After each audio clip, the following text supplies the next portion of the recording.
Today, you can drive south from Fort Smith down to Blue Eye in Polk County in about an hour, by way of the Harry Etheridge Memorial Parkway. It's a bright band of American road, one of the finest in America, even if it didn't quite have the anticipated effect of turning Polk County into the Branson of West Arkansas, and even if some local cynics call it a porkway and not a parkway. Fast food restaurants and super gas stations cluster at its exit ramps. Pennants flapping in the breeze.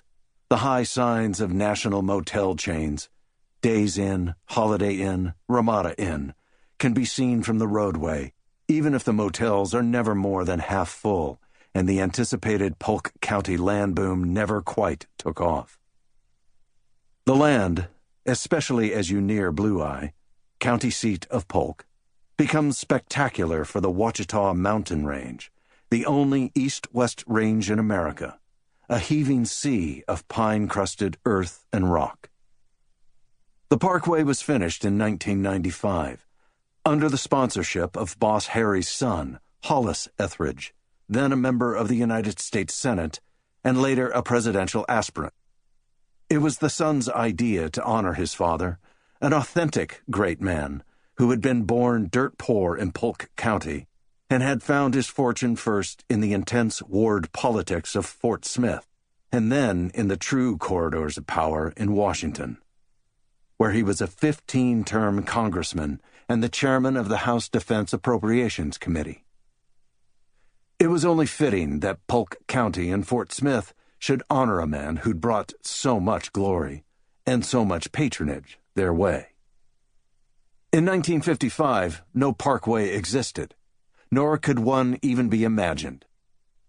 You got from Blue Eye to the big city the way Harry had when he'd moved up there just after the Great War.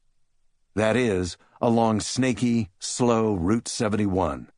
As piss-poor an excuse for a road as could be imagined, 2 lanes of shabby blacktop, cranking through the mountains and the farmland, widening every 10 miles, but just slightly for one-horse towns like Huntington, Mansfield, and Needmore or Bowles, or even the poorest and most pathetic, Y-City.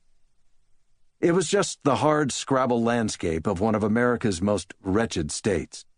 Hills too mean to be farmed, valleys where desperate men eked out some kind of subsistence-level survival, and now and then some cultivated land, but more usually the bleak shacks of sharecroppers.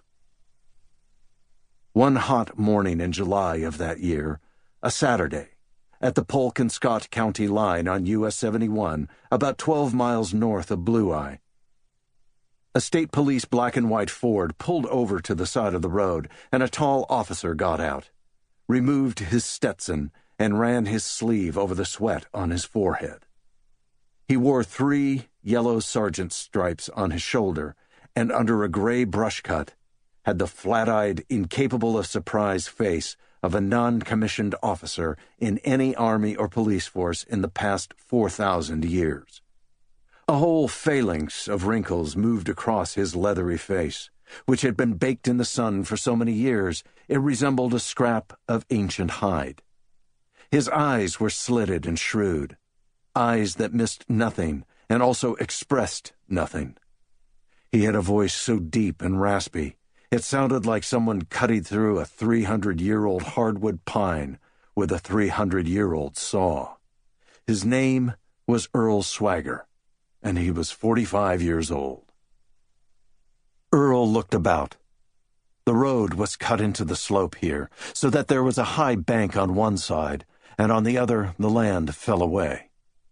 Not much to see, other than a goddamn billboard for Texaco gasoline, just a south slope, close-grown forest, hard to walk through, a cutting maze of short-leaf pine, black oak, and black hickory, with a tangled undergrowth of sawbriar and Arkansas yucca.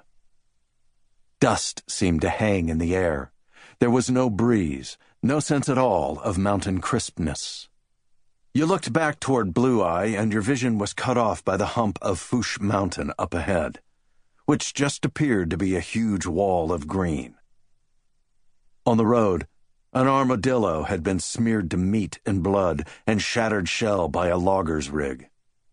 In the still heat, cicadas hummed, sounding like a drunken quartet of Jews' harps. It hadn't rained in weeks, forest fire weather. It reminded Earl of other hot, dusty places he'd been: Tarawa, Saipan, and Iwo Jima. He checked his bulova. He was early, but then he'd been early most of his life. It was 9:45 a.m. The others were still 15 minutes off. Earl put his Stetson back on. A Colt Trooper 357 rested under a flap on a holster at his right hand. He hitched it up, for the heavy weight of the big pistol was always drawing his belt downward, and it was a continual battle to keep the gun where it was supposed to be.